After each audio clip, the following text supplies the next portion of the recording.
예수님이 떠나시고 난 뒤에 예수님의 제자들이 예수님의 뜻을 이어갔습니다. 그리고 그 제자들이 또 그 예수님의 뜻을 계속 이어갑니다.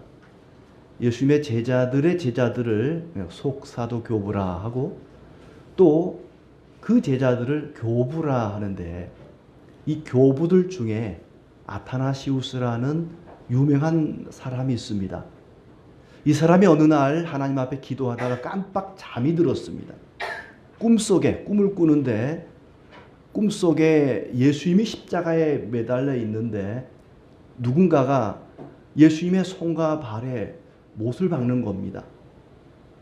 이 아타나시우스가 화가 나서 어떤 놈의 새끼가 우리 예수님의 손과 발에 못을 박냐고 쫓아가서 봤더니 자기 자신인 거예요.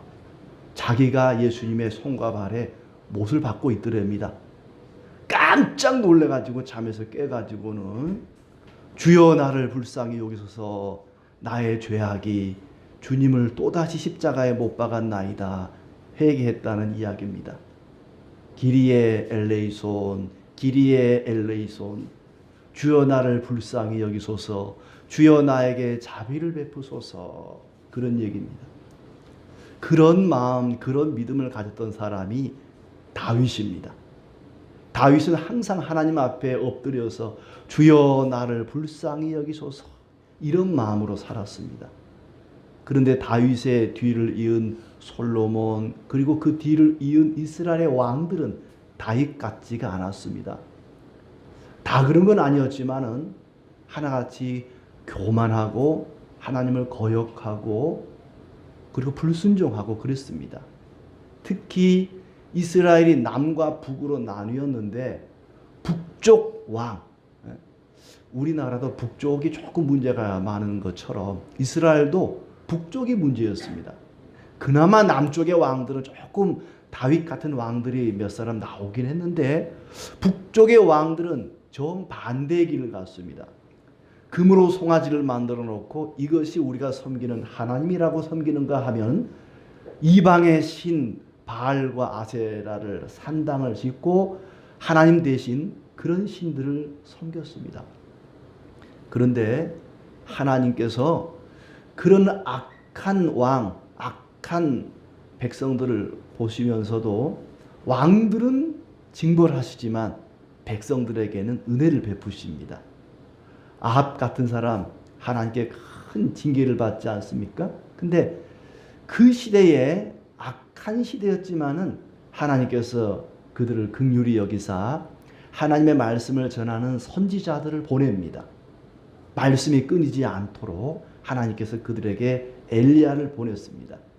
엘리야가 한동안 이스라엘의 말씀을 전하고 하나님의 은혜를 많이 베풀어 주셨는데 그 엘리야가 떠나고 엘리야의 일을 엘리사, 한 글자 차이입니다. 끝에 글자만 엘리야라는 사람이 엘리사로 바뀐 거예요. 이 엘리사라는 사람이 엘리야의 뒤를 이어서 북쪽 이스라엘의 선지자 역할을 감당하게 됩니다.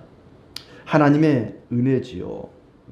그래서 오늘 이 열왕기하 4장 말씀은 엘리사가 백성들 앞에 행했던 5가지 기적을 소개하고 있습니다.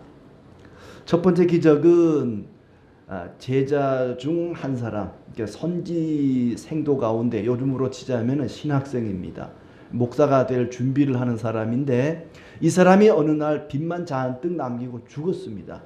그 아내와 2 아들이 먹고 살 길이 막막하고 빚쟁이들이 날마다 찾아와서 집안 물건들을 가져가고 돈 갚으라고 떼를 쓰고 이제 하다 안 되겠으니까 2 아들을 종으로 데려가겠다고 하는 겁니다. 기가 막히지 않습니까? 평생을 하나님을 위해서 남편이 헌신했는데 남편 죽고 나니까 남은 것이라고는 빚밖에 없는 겁니다. 먹고 살 길이 막막합니다. 이 여인이 엘리사를 찾아와서 간청합니다. 엘리사가 묻습니다. 내게 어떻게 해주랴? 선지자님, 제 남편이 하나님 경외하다 죽었는데 빚쟁이들이 날마다 찾아와서 집안 물건 다 뺏어가고 남은 거라고는 이 기름 한 방울밖에 없습니다. 여기에 기름 한 그릇이라고 말했지만 한 그릇이 많은 양이 아닙니다. 우리가 샤워할 때 몸에 바를 정도의 그 양, 그 몸에 바르는 이 세정제 가운데 한 번 따라 쓸 정도밖에 안 남은 거예요. 요리 한 번 해 먹고 나면 더 이상 먹을 기름이 없는 그 정도의 양입니다. 이거밖에 없습니다. 그것을 가져와라. 그리고 이웃집에 가서 빈 그릇을 잔뜩 빌려오거라. 빈 그릇을 잔뜩 빌려왔더니 여인과 두 아들이 문을 걸어 잠그고 이 기름병에서 빈 그릇에 기름을 따르는데 끝없이 나오는 겁니다. 그릇이 가득 찰 때까지, 빈 그릇이 없을 때까지 기름이 나오는 것입니다. 선지자가 이걸 팔아서 빚을 갚고 생활비에 보태 쓰거라 해서 그들이 먹고 살게 되었다는 얘기입니다. 두 번째 기적은 엘리사를 지극정성으로 섬기던 수넴에 사는 여인이 아이가 없었는데 늙은 나이에 아이를 갖게 되었다는 것이고, 이 아이가 조금 자랐는데 그만 죽었습니다. 근데 죽은 아이를 다시 살려줬다는 얘기가 이어나오고 있습니다. 그리고 선지자들이 모여있는 약 100여 명이 모여있는 그곳에 선지자들이 먹을 것이 없어서 들에 나가서 열매를 따다가 국을 끓였는데 이 열매 가운데 하나가 먹으면 안 되는 독이 있는 열매가 있었던 것 같아요. 큰일 났습니다. 다 죽게 생긴 거예요. 그때 가루를 가져와라 해서 선지자가 국에다가 가루를 뿌렸더니 독이 다 사라지고 제자들이 마음껏 먹게 되었다는 얘기입니다.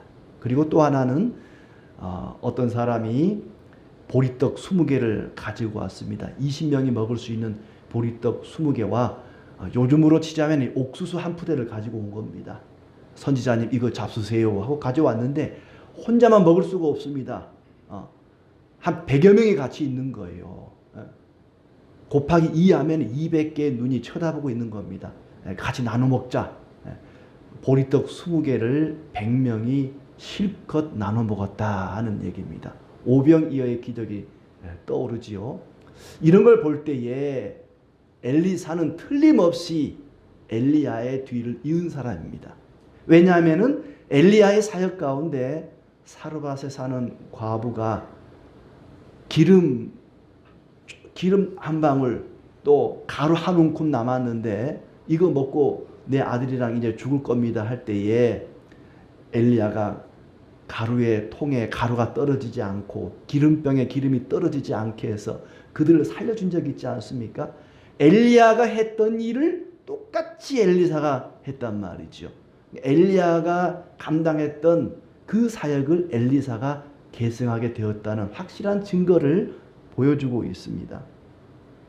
아무튼 엘리야와 엘리사가 북쪽 이스라엘 나라에서 하나님의 말씀을 전하는 사역을 감당하는데 엘리야를 가리켜 열왕기상 17장에 보면은 열왕기상 1장에 보면은 그 열왕기 하 1장이죠. 하나님의 사람이라는 표현이 나옵니다. 엘리야를 잡아 죽이려고 아합 왕이 50명의 군대를 보냈는데 이 군대의 대장이 엘리야를 부를 때 하나님의 사람이여 이렇게 표현하죠. 하나님의 사람이여 내려오라 하는데 엘리야가 이렇게 말합니다. 만일 내가 하나님의 사람이라면 불이 하늘에서 떨어져서 너희를 다 죽일 것이다 했는데 진짜로 하늘에서 불이 떨어져서 그들을 죽였습니다. 그러니까 이 50부장이 엘리야를 부를 때 썼던 호칭 하나님의 사람, 그것이 그대로 증명이 된 거죠. 엘리야는 하나님의 사람이었습니다. 그리고 오늘 이 4장에 보니까 엘리사를 가리켜서도 하나님의 사람이라는 표현이 무려 9번이나 나오고 있습니다. 하나님의 사람, 하나님의 사람. 그래서 하나님의 사랑과 관련해서 오늘 함께 말씀을 나누고자 합니다. 첫째는 누가 하나님의 사람이냐 하는 겁니다. 그리고 하나님의 사람에게는 어떤 은혜와 축복이 주어지는가 하는 것이고요. 그리고 하나님의 사람은 어떻게 살아야 하는가, 이 세 가지를 오늘 함께 나누고자 합니다. 하나님의 사람, 히브리 말로는 하엘로힘 이쉬라는 단어입니다. 하엘로힘 이쉬, 하나님의 사람. 이 사람이라는 말은 인간을 뜻하기도 하지만은 시민, 친구 그런 의미도 있습니다. 누가 과연 하나님의 친구고 하나님 나라의 백성이고 하나님의 사람인가?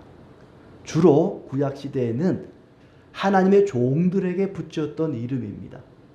열왕기상 13장에 보면은 여로보암이 금송아지를 섬기니까 그것을 비판하러 갔던 사람을 가리켜 하나님의 사람이라는 표현을 썼습니다. 2장 9절 열왕기하 2장 9절에 보면은 엘리야가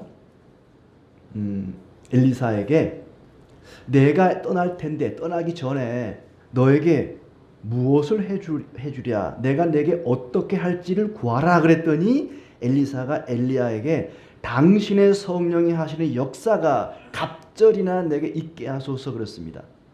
당신의 성령이 하시는 역사가 갑절이나 내게 있게 하소서. 엘리야가 떠나기 전에 엘리사에게 내가 너에게 어떻게 해주랴 했더니 성령의 역사가 나에게 갑절이나 있게 하옵소서. 당신에게 역사했던 성령이 나에게도 역사하기를 원합니다. 그런 얘기입니다. 엘리사가 원했던 것은 엘리야가 아니라 성령이 함께하는 것이었습니다. 어떤 사람이 하나님의 사람이냐 하면 성령이 함께하는 사람이 하나님의 사람입니다. 성령이 엘리야와 함께할 때 그를 가리켜 하나님의 사람이라 그랬습니다. 또 그 성령이 엘리사와 함께하니 사람들이 그를 가리켜 하나님의 사람이라고 불렀습니다. 어떤 사람이 하나님의 사람입니까? 성령 하나님, 즉 하나님과 동행하는 사람입니다.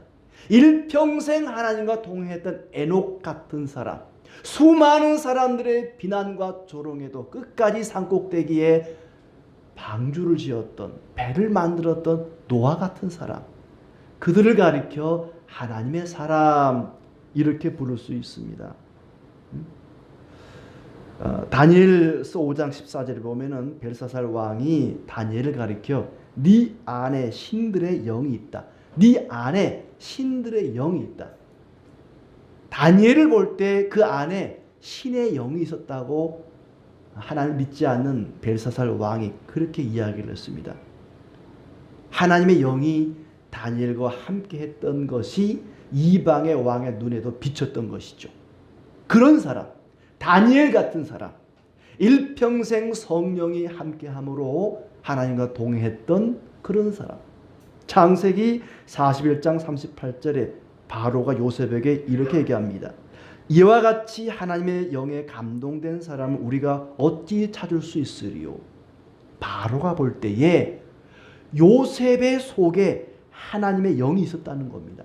요셉은 하나님의 영에 감동된 사람이었습니다. 성령이 충만한 사람, 하나님과 동행하는 사람이었습니다. 그런 사람이 누구라고요? 하나님의 사람이라는 얘기입니다. 하나님의 사람은 바로 이런 사람입니다.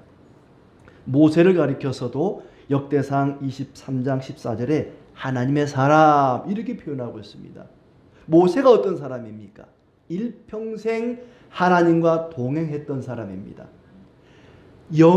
하나님의 영이신 하나님이 그 속에 있었다는 겁니다. 그는 하나님과 일평생 동행하면서 하나님의 말씀과 명령에 순종했던 사람입니다. 가나안 땅을 앞두고 하나님께서 모세야 너의 생명은 여기까지다. 너는 가나안 땅에 못 들어간다 할 때에 하나님 왜 그러십니까? 제가 얼마나 하나님을 위해서 수고하고 헌신했는데 저를 여기서 죽이시다니 이럴 수 있습니까? 그러지 않았습니다. 예, 알겠습니다. 하나님이 여기까지라면 여기까지죠. 더 이상 가지 않겠습니다. 그는 가나안 땅 들어가는 것을 원하지 않았습니다. 하나님이 여기까지다 멈춰라 할 때 멈췄습니다. 하나님이 가라 하면 가고 멈추라 하면 멈추는 사람, 바로 모세, 하나님의 사람이었습니다. 이렇게 하나님의 사람은 영이신 하나님이 그 안에 거하시는 성령의 사람, 하나님과 동행하는 사람이 바로 하나님의 사람입니다. 여기 나오는 이 선지생도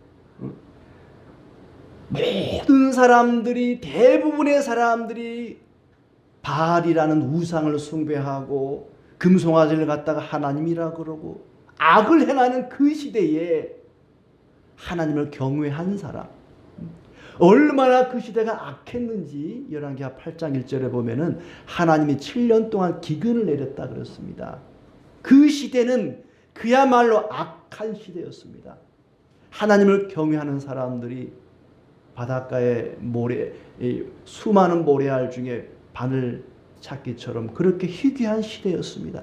그런 시대에 1절에 나오는 것처럼 여호와를 경외하는 이런 선지생도, 이런 사람이 하나님의 사람이죠.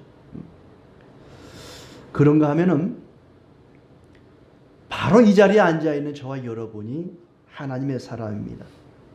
사도행전 2장 38절 말씀에 보시면은 베드로가 이르되 너희가 회개하여 각각 예수 그리스도의 이름으로 세례를 받고 죄 사함을 받으라. 그리하면 성령의 선물을 받으리니 그랬습니다. 예수 그리스도를 믿고 세례를 받고 죄 사함을 받으면 성령을 선물로 받습니다. 그러니 예수님을 믿고 세례 받고 죄 사함 받은 사람들이 바로 성령이 거하시는 하나님의 사람입니다. 성령이 내 안에 계시면 내가 바로 하나님의 사람이라 그랬지 않습니까? 그런데 누구 안에 성령이 거하십니까? 예수 그리스도를 믿고 세례받고 죄 사함을 받으면 성령을 선물로 주신다 그랬습니다. 그러므로 예수님 믿는 사람은 다 하나님의 사람입니다. 성령이 그 안에 거하시기 때문입니다. 고린도전서 6장 19절 말씀, 너희 몸은 너희가 하나님께로부터 받은 바 너희 가운데 계신 성령의 전인 줄을 알지 못하느냐. 너희는 너희 자신의 것이 아니라 값으로 산 것이 되었으니 그런즉 너희 몸으로 하나님께 영광을 돌리라. 우리 안에 성령이 거하신답니다. 왜냐하면 하나님이 값을 치르고 우리를 사셨기 때문에, 예수 그리스도께서 십자가에 죽는, 아들을 십자가에 못 박아 죽이는 그 값을 치르고 우리를 사셨습니다. 내가 돈 주고 시장 가서 물건을 사면 이거 누구 거예요? 내 거잖아요. 내가 돈 주고 자동차를 사면 그건 내 겁니다. 내가 돈을 주고 핸드폰 사면 그건 내 겁니다. 내 소유가 됩니다. 하나님이 우리를 사셨대요. 우리를 샀습니다. 그럼 우리는 누구의 것입니까? 하나님의 것입니다. 즉 하나님의 사람이라는 것입니다. 우리 모두는, 예수님을 믿는 모든 사람들은 하나님이 십자가의 값을 치르고 사셨기 때문에 하나님의 것, 즉 하나님의 사람입니다. 더 이상 마귀의 사람이 아니라 우리는 하나님의 사람인 것입니다. 나는 아닌 것 같은데요. 내 안에는 성령이 없는 것 같은데요. 여러분이 예수님을 나의 주님으로, 구세주로 믿는다면 그 사람 안에는 성령이 거하십니다. 고린도전서 12장 3절 말씀에 성령이 아니고서는 예수를 주님이라 시인할 수 없다 그랬습니다. 내 안에 성령이 있는지 없는지 나는 모르겠다고 하는 사람들, 한 가지 분명한 증거가 있습니다. 예수님이 믿어진다면, 예수님이 나의 구주로 믿어진다면 이미 성령이 여러분 안에 거하시는 겁니다. 그 사람이 바로 하나님의 사람입니다. 엘리야, 엘리사, 다니엘, 요셉만이 아니라 예수님이 믿어지는 사람, 성령이 내 안에 거하는 사람, 그 사람이 바로 하나님의 사람입니다. 자, 두 번째로 이런 하나님의 사람, 성령이 거하시는 하나님의 사람에게 하나님께서 어떤 은혜와 축복을 내려주시는가? 첫째는 경제적인 문제를 해결해 주십니다. 먹고 사는 문제를 해결해 주셨다는 겁니다. 이 선지 생도의 아내에게 그릇을 빌려와라 하고는 거기다가 기름을 따르게 했습니다. 그릇마다 기름이 가득 찼습니다.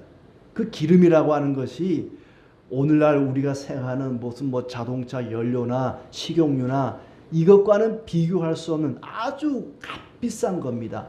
예수님의 발 아래 여인이 향유 기름을 붓지 않습니까? 그 시대에는 이 기름이라고 하는 것이 아주 고급스러운 값지고 귀한 것이었습니다. 이런 기름을 그릇마다 가득가득 채워줬습니다. 그리고 이 여인이 원했던 빚을 갚는 일 정도가 아니라 생활비까지 더해주지 않았습니까? 아까 7절에 읽은 것처럼 기름을 팔아 빚을 갚고 남은 것으로 너와 내 두 아들이 생활하라. 빚만 갚게 해주십시오. 빚만 없으면 살 것 같습니다. 빚 없는 사람이 부자입니다. 빚만 갚게 해달라 그랬는데 하나님께서는 빚만 갚게 한 것이 아닙니다. 생활비까지 더해 주셨습니다.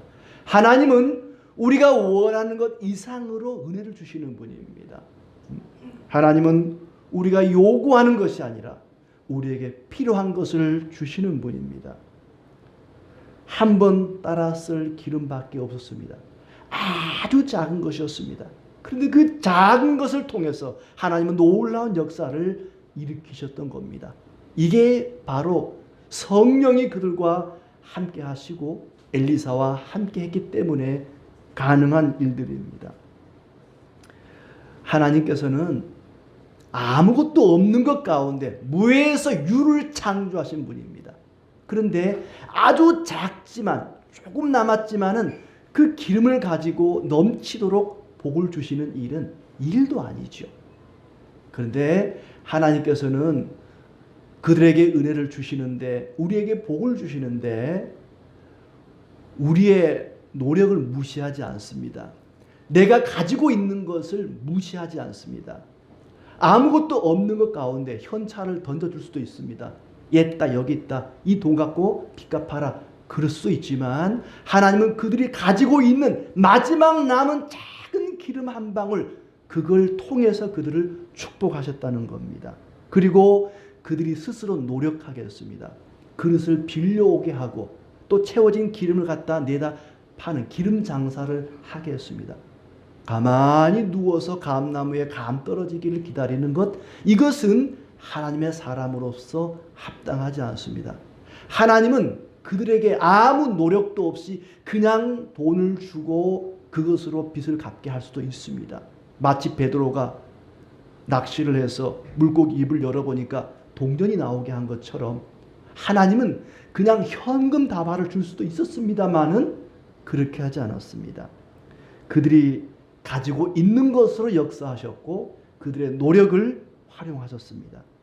우리에게 있는 건강, 기술, 시간 이것을 하나님은 활용하셔서 우리를 축복하십니다.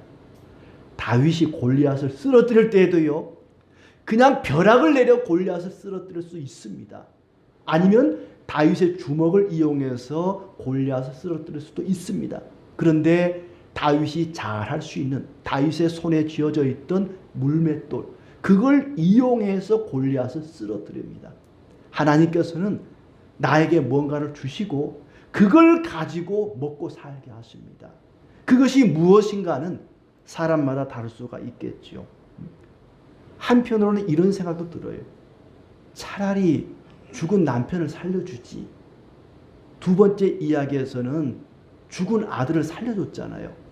그런 것처럼 돈보다 기름보다 죽은 남편 살려주면 더 좋았을 텐데 이건 그냥 제 생각이고요. 하나님 생각은 달랐던 것 같아요. 하나님은 그들에게 기름을 가져오라 하시고 그걸 그릇을 빌려오라 하시고 그들이 가진 것과 그들의 수고를 통해서 그들을 축복해 주십니다.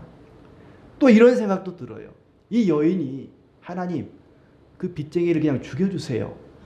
그 빚쟁이가 죽으면은 빚을 안 갚아도 될까? 아들에게 갚아야 될까요? 아니면 하나님, 빚쟁이가 침에 걸려가지고 나한테 돈 빌려준 걸 잊어버리게 하소서. 이렇게 기도할 수도 있는데 하나님은 그런 방법을 쓰지 않았습니다. 하나님의 사람들은 남에게 빌린 것이 있다면 갚아야 됩니다. 빚쟁이들이 와서 돈 갚으라고 할 때 하나님은 그 빚쟁이를 죽이거나 그 빚을 잊어버리게 하지 않았습니다. 기름을 주어서 빚을 갚게 하셨습니다. 하나님의 사람은 그래야 한다는 것입니다. 하나님께서는 우리에게 있는 것과 우리의 노력을 통해서 하나님의 축복과 은혜를 누리게 하십니다. 마태복음 6장 30절 말씀, 오늘 있다가 내일 아궁이에 던져지는 들풀도 하나님이 이렇게 입히시거든 하물며 너일까 보냐 믿음이 작은 자들아. 그러므로 염려하여 이르기를 무엇을 먹을까 무엇을 마실까 무엇을 입을까 하지 말라. 이는 다 이방인들이 구하는 것이라. 너희 하늘 아버지께서는 이 모든 것이 너에게 있어야 할 줄을 아시느니라. 하나님은 성령의 사람, 하나님의 사람을 굶어 죽게 하지 않습니다. 틀림없이 지켜주시고 생활을 책임져 주십니다. 하나님께서 우리를 살펴주시고 은혜 주심을 확실히 믿는 믿음 가운데 살아가시기를 바랍니다. 또 하나는 자녀의 문제를 해결해 주셨습니다. 두 번째 이야기에서 나이가 많아 더 이상 아이를 낳을 수 없는 그런 나이가 될 때까지 이 수넴 여인에게는 자녀가 없었습니다. 그런데 하나님께서 은혜로 자녀를 주셨습니다. 호사다마라고 이 아이가 자라서 그만 죽어버렸습니다. 자식이 죽는 것만큼 괴로운 일이 또 어디 있겠습니까? 물놀이에 가서 군대 가서 자식이 죽는 것을 보고 부모들이 얼마나 통곡하고 괴로워합니까? 자녀가 부모 앞에서 죽는다는 것보다 더 고통스러운 일은 없을 겁니다. 그런데 하나님께서는 이 자녀를 다시 살려주심으로 문제를 또 해결해 주셨습니다. 그런가 하면 하나님은 하나님의 사람들에게 생명의 은혜를 주십니다. 죽은 아이를 살려주고 또 국에 들어있는 독소를 없애주시고 그리고 20명분의 음식을 가지고 100명이 넘게 먹고 남을 정도로 풍성한 생명의 은혜를 주셨습니다. 굶주림을 해결해 주시고 생명의 은혜를 더해 주셨습니다. 하나님께서 죄악 중에도 그 사회가 타락하고 폐역했을지라도 여전히 하나님이 그 세상을 그 나라를 다스리고 있다는 것을 그들에게 깨우쳐 주기 위함이었습니다. 지금은 기적이 아니라 하나님 말씀을 통해서 우리에게 하나님이 이 세상을 창조하셨고 지금도 다스리고 있다는 것을 깨우쳐 주고 계십니다. 어떤 사람은 우리에게도 이런 기적을 보여주시면은 사람들이 많이 예수님을 믿을 텐데, 사람들이 하나님을 인정할 텐데, 하지만 성경에 보면은 꼭 그런 것만도 아닙니다. 우리에게는 더 이상 기적이 필요 없습니다. 우리가 살아가는 삶 자체가 어쩌면 기적입니다. 예수 그리스도를 믿고 그리스도 안에 살아가는 것 자체가 기적입니다. 오늘 이 이야기를 보면은 하나같이 죽을 수밖에 없는 사람들을 살려주셨고 죽은 자를 살려주셨습니다. 생명의 은혜를 그들에게 주셨다는 겁니다. 우리는 죽을 수밖에 없는 죄인들이었습니다. 아니, 죄와 허물로 이미 죽었던 자들입니다. 그런데 예수 그리스도의 십자가 보혈로 우리를 살려주셨습니다. 이보다 더 큰 기적이 어디 있겠습니까? 죽음이라고 하는 것은 단순히 육체의 죽음만이 죽음이 아닙니다. 죽음이라는 것은 육체와 영혼이 분리되면 그것이 죽음입니다. 하나님과 우리 사이가 분리되었을 때 그걸 가리켜 죽음이라고, 영적인 죽음이라고 성경은 말합니다. 하나님께서 우리로 하여금 예수님을 믿게 하시고 성령이 함께 하심으로 죄와 사망 가운데서 다시 살려주셨습니다. 저와 여러분은 죽었다가 살아난 사람들입니다. 그러니 이것이 기적이 아니고 무엇이겠습니까? 죽은 아들을 살려주시고 굶어 죽게 생긴 사람, 독소로 인하여 죽게 생긴 사람들을 살려준 것처럼 죄와 허물로 죽은 우리를 살려주셨습니다. 그러니 예수님을 믿고 하나님과 동행하는 사람은 그 삶 자체가 기적 속에 살아가는 것입니다. 이것이 기적이 아니고 무엇이겠습니까? 영원한 지옥 형벌이 예약된 사람들에게 생명의 은혜를 주셨습니다. 이것이야말로 기적입니다. 생명 되신 예수 그리스도를 믿는 자는 죽음을 이긴 자들입니다. 우리도 언젠가 죽음을 맞이할 것입니다. 그러나 그것이 끝이 아닙니다. 성령의 사람, 하나님의 사람은 죽음이 이기지 못합니다. 누구에게나 죽음에 대한 두려움과 공포가 있습니다. 내가 죽으면 어떡하나? 우리 가족들이 죽으면 어떡하나? 죽음이라는 것은 두려운 일입니다. 아마 이 열왕기서를 처음 받아보는 바벨론의 노예로 살아가는 이스라엘 백성들도 죽음에 대한 공포가 있었을 것입니다. 이대로 우리는 끝나는 것인가? 이대로 우리는 죽는 것인가? 그럴 때에 생명의 성령의 법의 지배를 받는 사람, 성령이 함께하는 사람, 하나님과 동행하는 사람은 결코 죽음이 지배하지 못한다. 죽음의 지배를 받지 않을 것이라고 이야기하고 있는 것입니다. 예수 그리스도를 믿고 예수님의 영, 하나님의 영, 성령이 함께하는 사람은 생명의 은혜를 받은 자들입니다. 이런 은혜가 우리 모두에게 있기를 축복합니다. 자, 이렇게 하나님이 우리에게 여러 가지 은혜와 축복을 주십니다. 그러나 하나님은 그저 주시기만 하는 분이 아닙니다. 우리에게 원하는 게 있습니다. 우리에게 요구하는 것이 있습니다. 우리는 그저 하나님께 받기만 하는 사람들이 아니라 하나님께 드려야 할 것이 있습니다. 하나님이 하나님의 사람에게 무엇을 원할까요? 무엇을 요구할까요? 이방의 신들, 우상들은 재물을 요구합니다. 짐승이 되었던 사람이 되었던 어떤 신들은 인신공양을 원합니다. 심청이가 물에 빠져 죽은 것도 인신 제물 드린 것 아니겠습니까? 이 앞장에 보면은 자기 맏아들을 불에 태워 제물로 드린 왕도 나오잖아요. 금오스 신을 섬기는 사람들은 그랬습니다. 그러나 하나님은 그런 제물을 원하지 않습니다. 먼저는 우리가 하나님을 찾기를 원합니다. 1절에 보시면 이 선지생도의 아내는 남편이 죽고 빚쟁이들이 찾아와 괴롭힐 때에 하나님의 사람 엘리사를 찾았습니다. 하나님을 찾았다는 겁니다. 그리고 수넴 여인은 자기 아들이 죽었을 때 22절에 보면은 엘리사를 찾아 나섭니다. 그리고 엘리사가 이 여인에게 묻지요. 2절에 내가 너를 위하여 어떻게 하랴? 그리고 수넴 여인에게는 내가 너를 위하여 무엇을 하랴? 묻습니다. 하나님이 여러분에게 내가 너에게 어떻게 하랴? 무엇을 하랴? 라고 물으면 여러분은 뭐라고 대답하시겠습니까? 하나님께서는 우리가 하나님 저에게 이게 필요합니다. 이걸 원합니다. 라고 얘기하지 않아도 하나님은 다 아십니다. 내가 꼭 얘기해야만 안다면 그분은 하나님이 아니죠.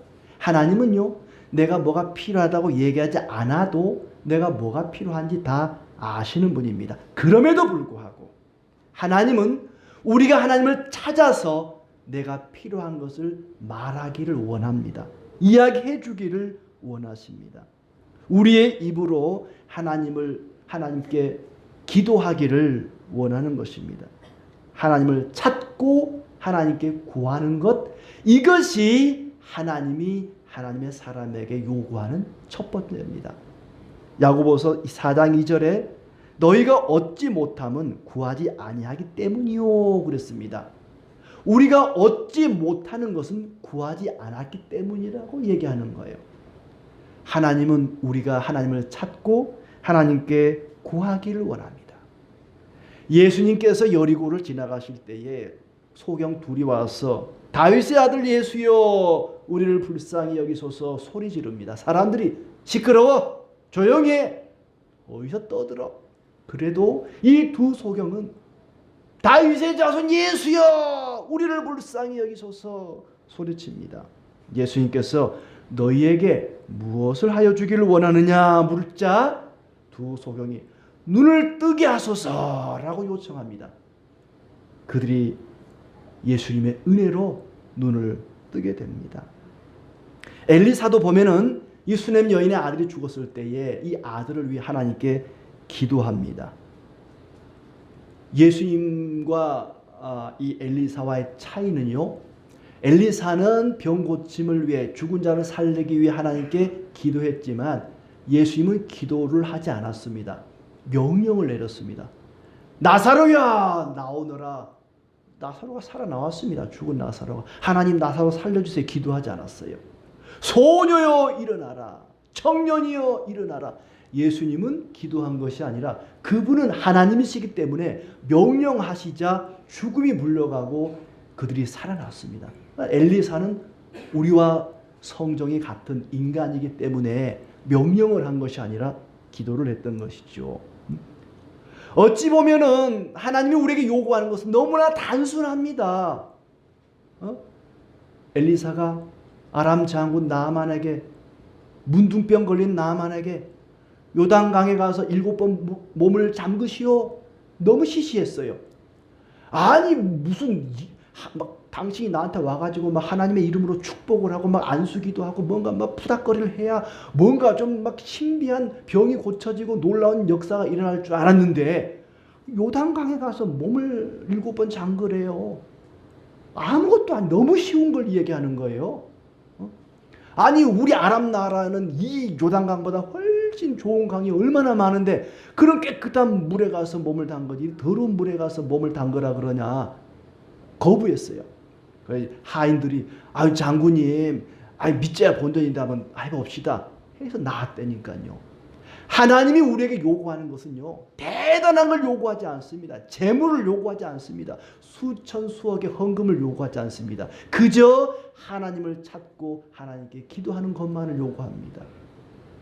놋뱀을 쳐다보는 자들은 살았습니다. 놋뱀을 쳐다보기만 하는 거 너무 쉬운 일이에요.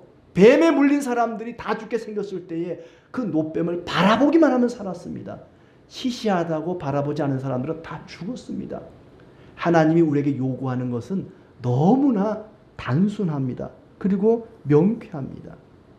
하나님이 그들에게 요구했던 것은 믿음입니다. 21절에 보면은 이 여인은 수넴 여인은 믿음으로 엘리사가 틀림없이 자기 아들을 고쳐주고 살려줄 것을 믿고 이 아들을 엘리사에게 갖다 드렸습니다. 여인의 믿음이지요. 그런가 하면은 처음 이야기에 나오는 이 어머니와 두 아들을 보세요. 빈 그릇을 빌려와라 할 때에 에이 뭐 그릇 빌려와서 뭐 하게요. 안 갔으면요 기름 한 방울도 얻지를 못했을 거예요. 그릇을 하나 빌려왔으면 한 그릇만큼 기름을 얻었을 겁니다.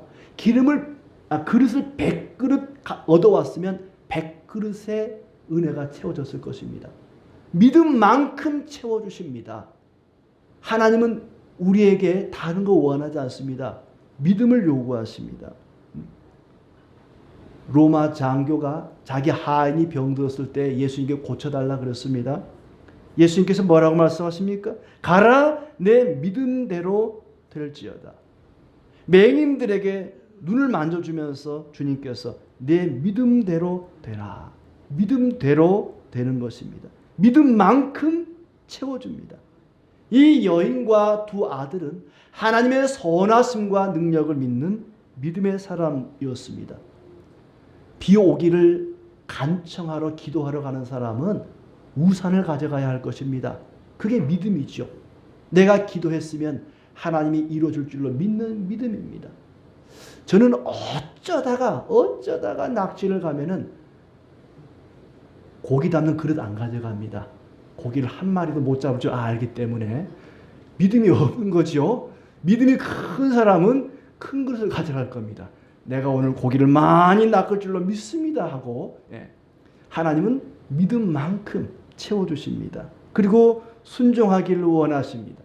이 여인과 두 아들은 하나님의 사람 엘리사가 시키는 대로 순종했습니다. 5절에 보니까 여인이 물러가서 그의 두 아들과 함께 문을 닫은 후에 그들은 그릇을 그에게로 가져오고 그는 부었더니 시키는 대로 한 거예요. 이게 믿음과 순종입니다. 하나님의 사람, 성령의 사람은 믿고 순종하고 하나님을 찾아 기도하는 사람입니다. 사도행전 5장 29절에 오순절날 성령이 교회에 임했습니다. 베드로와 제자들이 핍박을 받을 때에 사람보다 하나님께 순종하는 것이 마땅하다고 고백합니다. 성령의 사람, 하나님의 사람은 믿고 순종합니다. 디모데전서 6장 11절 말씀, 오직 너 하나님의 사람아, 하나님의 사람에게 요구하는 것이 있습니다. 이것들을 피하고 그랬습니다. 이것들이 뭔가 하니 앞에 3절에 보면은 그리스도의 말씀과 경건에 관한 교훈을 따르지 아니하는 것, 불순종. 그리고 변론과 언쟁과 투기와 분쟁과 비방과 교만과 돈을 사랑하는 것, 이것들은 버리고 피하고, 그리고 의와 경건과 믿음과 사랑과 인내와 온유를 따르라. 이게 하나님의 사람에게 요구되는 것입니다. 성령의 열매죠. 성령이 우리 안에 계신다면 우리의 삶에서는 성령의 열매가 나타나는 것이 당연합니다. 하나님이 우리에게 요구하는 것은 그런 것입니다. 어떤 분이 미국을 자주 가는데 자기가 이런 일을 경험했대요. 미국에 가서 어느 교회를 갔는데 교회 안에 이제 집사님 부부 둘을 만났대요. 그리고 1년 후에 갔는데 또 그분들을 만났대요. 근데 짝이 바뀌어 있더래요. 깜짝 놀랐대요. 이 상황을 내가 어떻게 설명을 해야 되나 당황했다고 이야기를 하더라고요. 성령이 함께하는 사람들인데 그래도 될까 싶은 그런 생각이 듭니다. 하나님의 말씀을 통해서 보이지 않는 하나님을 믿고 하나님의 다스림 속에 살고 있다는 것을 깨닫는 것이 기적입니다. 하나님의 사람에게도 위기는 찾아옵니다. 경제적인 위기, 건강의 위기, 자녀들의 위기, 아무리 믿음이 좋고 기도 많이 해도 인생에는 위기가 찾아옵니다. 예수님도 세례받고 금식하고 성령이 충만했지만 마귀의 유혹을 받았습니다. 그럴지라도 우리의 인격과 삶 속에서 하나님의 모습이 나타나기를 원합니다. 이게 바로 하나님의 사람입니다. 엘리야가 그랬고 엘리사가 그랬습니다. 하나님의 사람으로서 하나님의 사람답게 살아가시길 바랍니다. 우리는 하나님의 사람을 찾을 것이 아니라 직접 하나님을 찾으면 됩니다. 왜냐하면 우리는 하나님의 종이 아니라 이미 하나님의 자녀이기 때문에 그렇습니다. 하나님을 사모하며 하나님을 의지하는 사람은 하나님이 반드시 지켜주시고 책임져 주십니다. 수냄 여인의 근심이 변하여 기쁨이 된 것처럼 여러분의 삶에도 기쁨이 충만하기를 진심으로 축복합니다.